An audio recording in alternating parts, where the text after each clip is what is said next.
Hi, everybody. I'm so happy to be here with Joanne and Fernando. And tonight we have a special topic. And but just to begin, I have to say thank you, a special thank you for Fernando for reading to us every day. We're doing the cameos in the Course in Miracle, which is amazing, and he reads so well. And now we're just having a discussion, but we had a reading right before. And I have to say another special thank you to Joanne that takes care of all the technology behind it, and she puts tags and she finds images and every day. I mean, like it's an everyday thing. So when we speak together, we have a lot of fun. We enjoy our conversation. It elevates us. It grounds all the teachings all the changes that we're going through. And that's why we decided to put it online, because we figured maybe it could touch somebody. So, what if it touches just one? It's okay also. But to begin, I have a prayer that I wrote before, and it's kind of long, but it kind of tells what I was feeling today. So, dear Lord, I want to thank you for your goodness. I want to for your love and for your amazing patience, because sometimes I get a little lost. I go back to the false beliefs of the ego. But dear Father, you say to me, I did no error. I did no mistake. I did no wrong. I did no fault. And then you say to me, I am perfect, just as I am, all the time. I'm more than okay. I'm your child. We are all your children.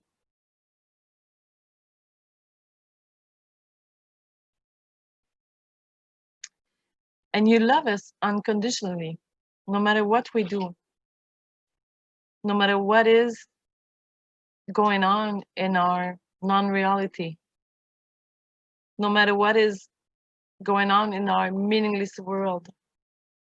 You're here. Jesus is here with us. Through anything, if we look correctly, you send us the Holy Spirit so we can find our way back to you. Please, Lord, let us open our minds. Let us open our hearts to your teaching so we can be and do what we came here to do on earth. Joyously working in your name, joyously in your sonship. Thank you so much, Lord, for all of these beautiful miracles that are gathered here tonight. Thank you for all of the changes that you are making in our lives.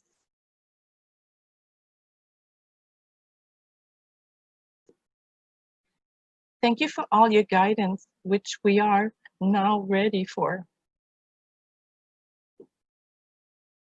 Thank you, dear Lord. Amen. Amen. I'm so sorry. No, that was deep and that was beautiful, and that came from the heart and the soul. Wow, what an amazing prayer. Yeah, I thought I was going to be able to say it without crying, but no, no, didn't happen. It's okay. No, it came out, but that's the thing. It came out from the heart and soul, and that's what's important too. Wow, thank you so much. My pleasure. My pleasure. So we have this Cameo 8 today that we read.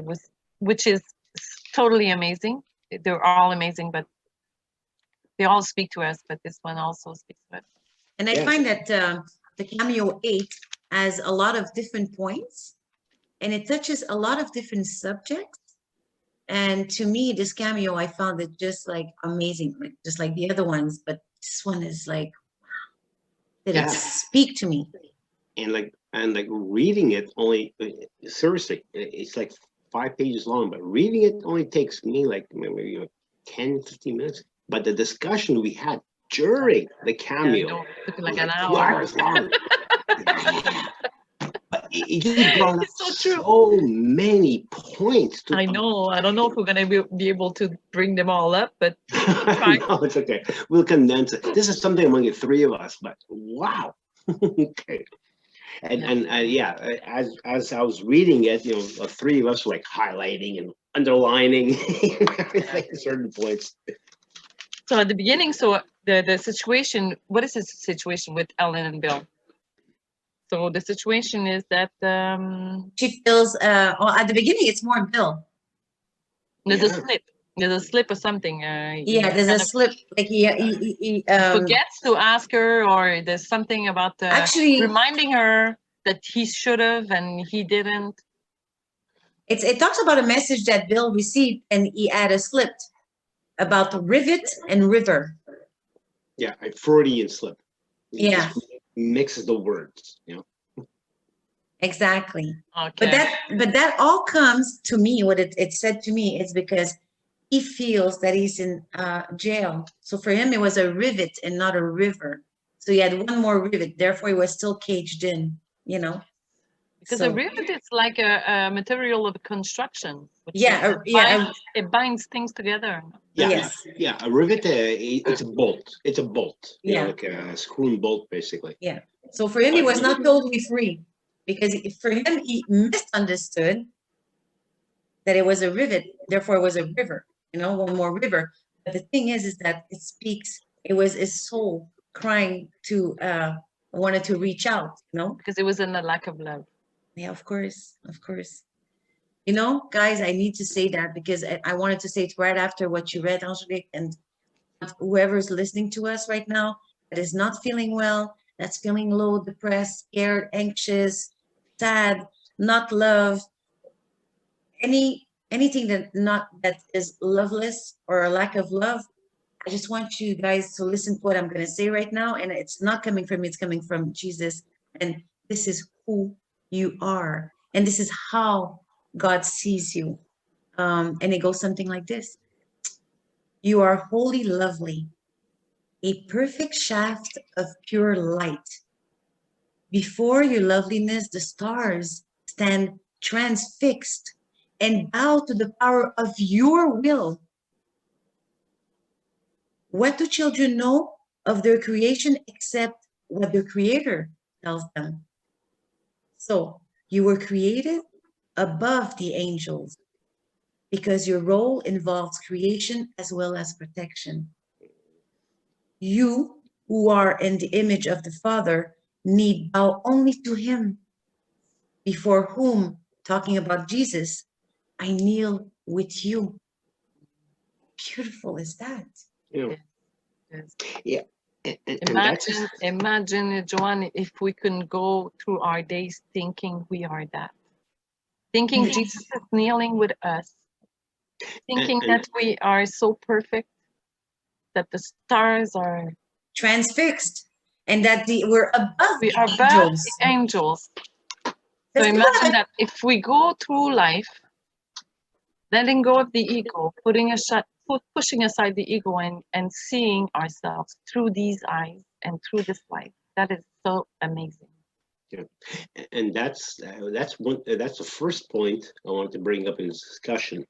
Go through that prayer. Thank you, Johan. But those one paragraph there that really resonates. You were created above the angels because your role involves creation as well as protection. So us as trying to be miracle workers, how does that resonate with you? What do you do? Well, for me, is this, okay? A lot of people tell me, I'm going to ask the angels. I'm going to ask my angels. You are created above the angels. Sometimes people look for angels for protections, but you're created above the angels. That's a good point. You can ask and be directly connected to God. Yeah, because you're above that. This is your role. You're a creator and a protector. the person you should ask is God, your creator. You know, you're above the angels. For me, that's what it means, you know. Yeah. Okay. You know what I feel like that we can be directly connected to God every day, every minute of the day, if we choose. Only if we choose. And God will be there, and He will listen, and Jesus and the Holy Spirit will be there to help the communication go on like a cellular and being like a réseau or whatever. But if we choose to, so this we are a child of God, and God is very patient. He will wait for us. He will wait for us, and He's patient, and He's gonna give you signs. But when you do get in and say, yes, I want, yes, I'm willing to hear, yes, I'm willing to listen, and whatever you tell me, I will do, it changes everything. I mean, like, it changes everything. It changes your whole life. It has to. It has to. It's been changing my life since I've been doing the Course in a Miracle. It's been changing my life like big time. Every day. Every day. I'm kind of a conscience. Conscience. I don't know how to say it, but very awake. Very aware. Awake and aware. Aware of everything that's going through my mind, and noticing all the patterns of fear and guilt and whatever. And every day when I see this happen, I do the prayer that I deny it, and I switch it with the love message of God, and it kind of switches everything. It shifts everything, and it shifts my mind towards people also, to the situation, people and situation. And even if it's really difficult and it's really bad, I could still find peace in all that because of this teaching. I could still find peace, and that's for me, it's like a miracle, because I always have an anxious I was gonna say personality, but always my ego that takes too much space. But I have this anxiety that's like in a background, or very always there. Even if I think I'm happy and I'm having fun, I feel this pressure in my chest and stuff. And when I give it to God, and I willingly give it to God, and I willingly pray to Him, and I open my mind and I open my heart, it brings me peace, and it gives me energy. Not only that, when I pray to Him out loud and I'm very sincere, it gives me so much energy, even after the end of the day, where I was very physical, and I'm at a certain age where I'm not that en forme, I'm not that in shape anymore. But it gives me such an energy that I still could do another couple of clients where I can, deal with that, no problems, and I deal with them with so much love and energy. Like, that's amazing. Only Jesus and God could do that, because before my life, before I was trying to do it on my own, I could never get that energy. I could, yes, I was doing it, but not with the peace, and I was getting myself sick. So it's very different. So to be open to this changes your life. To be open to God, to be open to try to see the ego in our lives and push it away. It changes our lives. I want to add something to what you just said, okay? I'm sorry, Fern. Then I'll give you the space to speak. Yes, I just read something that it goes along with Angelique, what she was saying. Giving miracles is what opens our minds to who we really are. Isn't that amazing, guys? Yeah. Definitely. Yeah. Giving miracles, that's something, it's really big. Yeah. And it opens our eyes to what we really are. And going on top of that, which going on to the topic that wanted the three of us to discuss. It's like, okay, in the Course of Miracles, as we read before, it's about Helen. Bill kept forgetting to say things or to remind her of stuff. So, and that kind of pissed off Helen, right? You know, because certain things and everything. But instead of blaming him, she blessed him with a miracle instead of cursing him with her projection. Her projection that she was trying to unload her guilt, her own personal guilt onto somebody else. So I'm gonna ask Joanne and Angelique, what examples have you done that in your life where you have your own guilt be projected onto your loved ones? How did that change? How did that happen? I have so many. I have so many because I feel like all of my life I've been so responsible of every people health, joy, whatever. I was so responsible of that. So what I understand now is that the ego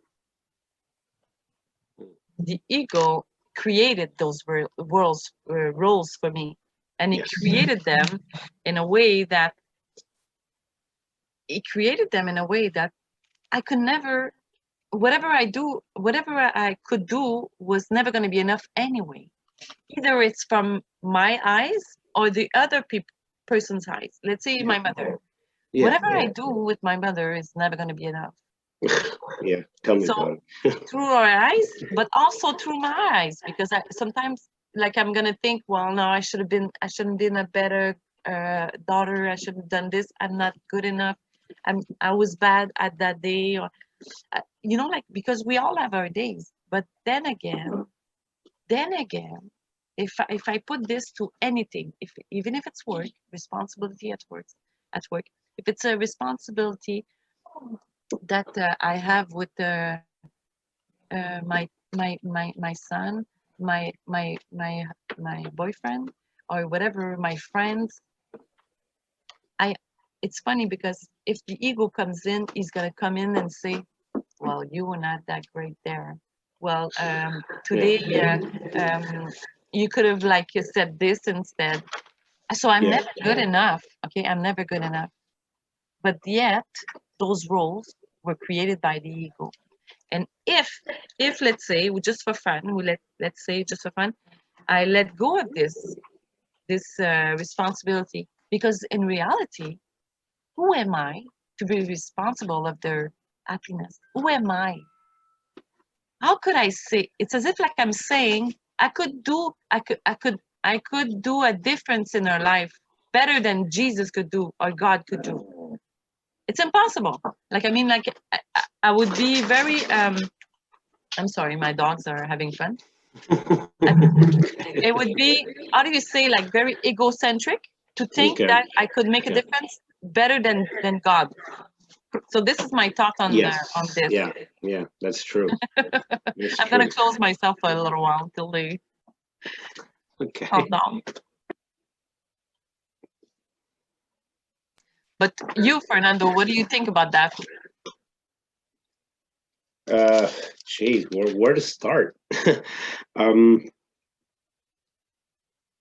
I very often, I mean, like I'll say to these folks, I've been divorced 12 years, but married for 17 years. I was often projecting, not my anger, but issues that we were disagreeable onto this person, onto my ex-wife. Her name was Viviane. Basically, I'll bring her into it. But that was wrong. That was wrong of me, because instead of discussing it, I was just projecting it and blah, blah, blah. And I was in a state of anger, a state of disconnectedness, not just for myself, but but in that anyway. So, but so for a long time, for a couple of years, I was just disconnected from, not just from myself, but from life altogether, as it is. Yes, I've always loved nature. I've always been involved with nature, but there was a disconnectedness because that was my ego saying, "Oh, damn it! My life is going blah. My life is like this. My life is like that, etc., etc., etc." it took me a bit of a while to realize that I'm projecting a lot my guilt onto others when it was actually, it's like I had to deal with it myself. Yeah. I was disconnected from God and Jesus and everything. So to have that, so took a while, big time, but you know, I mean, and it's still a continuing process. Just to say that, you know, I'm not healed or anything. I'm not atoned. No. Not yet. It's not Honestly, done yet. could we completely atone? Can we completely atone? Maybe not in this life. Not in this life. Can we completely atone? Well, that's when we're on our deathbed. You know, we're saying goodbye to the world and saying, "Thank you, Lord Jesus. Here I am." Hopefully. I'd like that. But for the time being, it's an ongoing, lifelong process. You know, so for anybody listening there who's been going through shit like I have, you know, divorce, you know, child custody, etc., it's all the same story. One story can be worse than the other you listen to, but you know what? It's all the same thing. We as people are struggling to do that. We're trying to find the Christ, we're trying to find Christ within us. We're trying to find the sonship within us. So they help us focus and settle and change our way. Yeah. Change our way of thinking. And You know, I have no problem, like, you know, telling people, it's like, you know, hey, you know, it's all right, it's okay. Things are going to get better. yeah. I've been telling myself for the past 12 years, they'll get better. Yeah. But you know what I think, Fernando, you made me think about something, is that there's so many problems in this world. Right now with COVID, let's say. I was looking for a job. I was looking for work a couple of nights ago. And, you know, the jobs that are offering, they're especially for people in need. Let's say a psychologist, blah, blah. So people are in need, but I'm thinking about what you were saying before. Whatever we go through in life, we could go, what did I want to say? Well, we could go through it and try to make sure we don't make too much damage. But if, let's say, we go see a psychologist, there's a good chance that he's going to help us. Yes, he's going to help us. But is he going to help us as much as what we are discovering right now? I don't think so. I do not think so. Absolutely no way. So, you know what I think? I think this is the missing link. This is the missing thing that people, like, I've been searching all of my life for peace. All of my life for peace. I mean, like you know, all those people online that you could find on YouTube, those gurus and this and that. Yeah. I've been like, I've been there, but they never brought me this kind of change, and they never brought me this kind of peace in my life right now. Through turmoil, because I'm going through turmoil. Yeah. And that is amazing. Okay. So we do what we can with what we have. Right now, I have so many tools, and it's beyond what people can go get into those. Maybe there's psychologists that would consider saying to the clients, you should trust in God. You should have trust and faith and stuff. Because I know one of them. Hold on. Yes. No. I know one of them. It's my dog. I know one of them that suggests that, but I don't think that they all do. And but that's the most important thing, I think, in life, is to have faith. And when you get on your deathbed, and when you're there, you know. Yeah. What happens then? Yeah. And that's the thing. Why wait till your deathbed to tell people how you feel, to show yourself, show your spirit?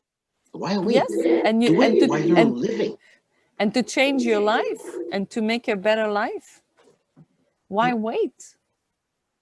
Exactly. Joanne, you want to say something? Yeah, for me, it was for the question you asked before, the guilt. I blamed everybody. I blame my ex-husband for leaving. I blame my kids. Excuse me. I blamed everybody. So this was my guilt. And there I was shooting my guilt on everyone, you know.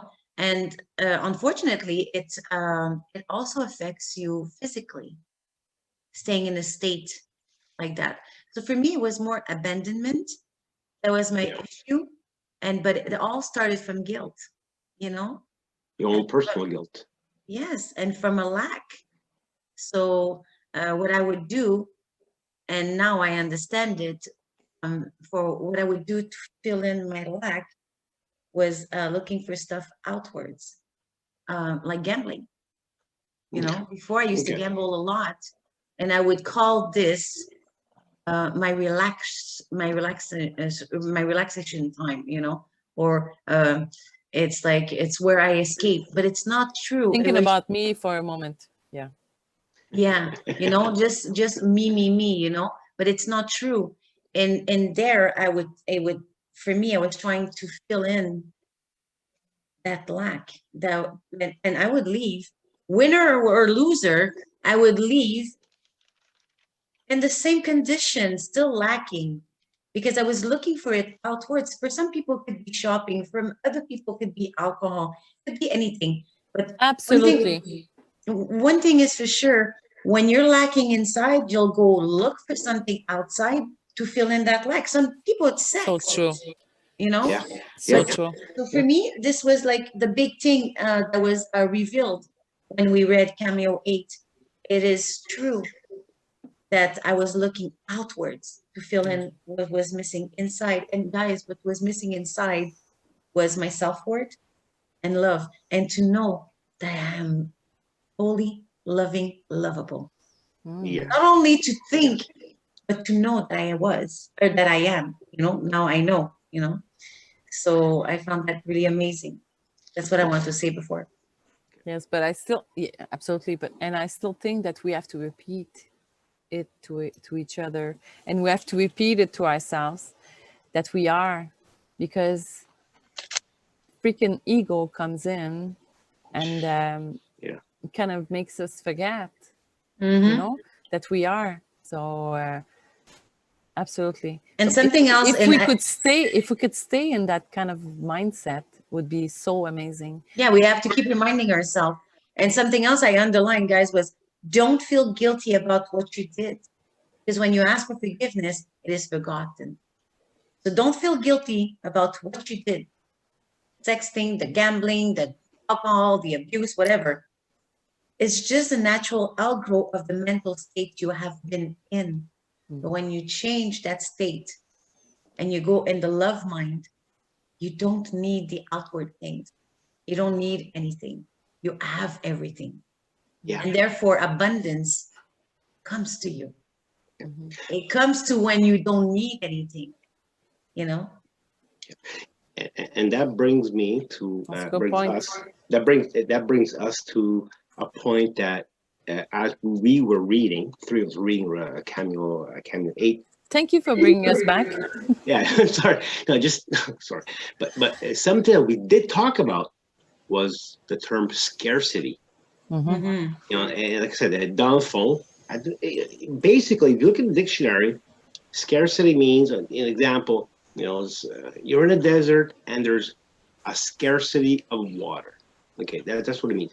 But in our personal lives, scarcity, we can have all the riches that we've gained, that we worked through and everything, but we can still be poor in our souls. We're missing something. Well, we're not happy. There's something missing. We're not happy. We're not living in abundance. So the question I'm putting out here is scarcity. How did you find? We've all found ourselves in a scarcity at one point in our lives. You know, regardless of our material gains and whatnot. But how? Now, I'll ask you, Joanne. I'll ask you, Angelique. I'll ask myself later on also. When do we find ourselves at a point where we we felt scarcity. We felt nothingness in our souls, in our hearts. And how did we Beyond. deal with that? You know, I had something to say, guys, and I have the urge to say it, and it comes to me. Go right ahead. I just wanted to let people know what the Course in Miracles says about the soul, because often we're referred to our soul, our soul, our soul. And what it says is that the soul is a spiritual element in ourselves that retains its heavenly purity, but experiences itself as imprisoned by our mind's illusion. Mm. I find that the definition of a soul, if anybody's looking for what a soul is, it's exactly that. It's like an heavenly creature pulled down to an earthly cage. I love it. That really spoke to me. Yeah, and didn't we read something about that, about Ellen, that she was rising up? She was rising out of imprisonment. Yes, I think it was... Slowly, she was rising up out of imprisonment of the ego. Yeah, and that's where the scarcity lies. Where we're in our ego. Helen was going shopping. She's in New York, going to like fucking buying sacks, everything, buying purses, buying coats and everything. But she was filling in a lack. So she was feeling scarcity. She was feeling an emptiness within her. Yeah, and Jesus says that you lived in scarcity then, but now you are forgiven. So you live in abundance. So how did she transform from scarcity to abundance? How did we go from feeling scarcity to feeling abundance? That's the question. How do we feel that? How do we shift? That's amazing what you just said. And she asked for forgiven about throwing away the money. You know, because she was speaking about her husband. Where's that pocketbook? Where's the checkbook? And she was really rude and to him. And yet she was the one that was spending more than him. That's so she was projecting the guilt onto yes. She was projecting the guilt onto Louis, Jonathan, because it was her own guilt, you know. And then and Jesus told her, you have thrown away more money than he ever had. And then this comment really I think got to her, and she realized it. And that's when he says, I forgive you, because she asked for forgiveness for having thrown money away just like that, because she was trying to fill a lack, you know. And that's how she was able to overcome it, by filling it in the lack with love, not by outer things. That's how you fill in the lack. Yeah, it's amazing. Yeah, exactly. So the point is, how do you fill in this lack, this void within you? With love. Yes. Fernando, with love. Exactly. It's not by buying this or doing that, blah, blah, and everything. No, not with material things. By filling it with love. Exactly as I say. Love for others. Be the miracle worker. Just come out with that. You know, it's like, anyway, it's like, all of us have been through that situation. Absolutely. But we just keep forgetting it. Yeah, Fernando, absolutely. You're so right. And I could give you 100,000 events in my life that I did that. But we can share. Yes, we can share so much about that. And yes, you know what I like? I like the fact that Ellen is going through no way. She's going through the same thing that we're going through. And she's been there. And Jesus tells her what to do. He tells her what to do. And that's the most beautiful thing, because you can finally get in peace with yourself and fill in the void and fill it up so much that you don't have the need to do that anymore. Spend or whatever it is, drink or whatever thing it is, eat too much or want too much of a present of somebody, you're in loneliness. You know, so this Cameo 8, I think that it fills you up so much that it gives you exactly what we need. Yeah, and I think that the key here is ask for forgiveness and know by certainty that it's forgiven, and then fill in the love, like Angelique is saying, fill it in. Because don't forget, you are the holy, loving, lovable one above the angels. You know, Yeah. they bow to you. You that's listening, us, everyone. If you see yourself as God sees you, only then you'll be able to realize how amazing and magnificent you are. Yeah. And as the prayer goes, we were created above the angels because our role involves creation as well as protection. Mm. So with that, folks, we're running out of time on this podcast. Well, that's another topic. We'll talk. No, that's the next podcast. Yeah. We can keep talking for the next like 48 hours, but for now we're running out of time. Thank you, Joanne, for the techno wizard. Angelique, merci beaucoup. Thank you very much. Thank you, Fern. And this is great. It's fun. So So Good like, night. this is the Like, next one. All right. yeah. So you could like and subscribe and leave us comments. It's more than our pleasure. Fantastic. Good All right. night. Good night. Goodbye. Love you all. Bye. Have a good night. Have a good night, world. Love you all.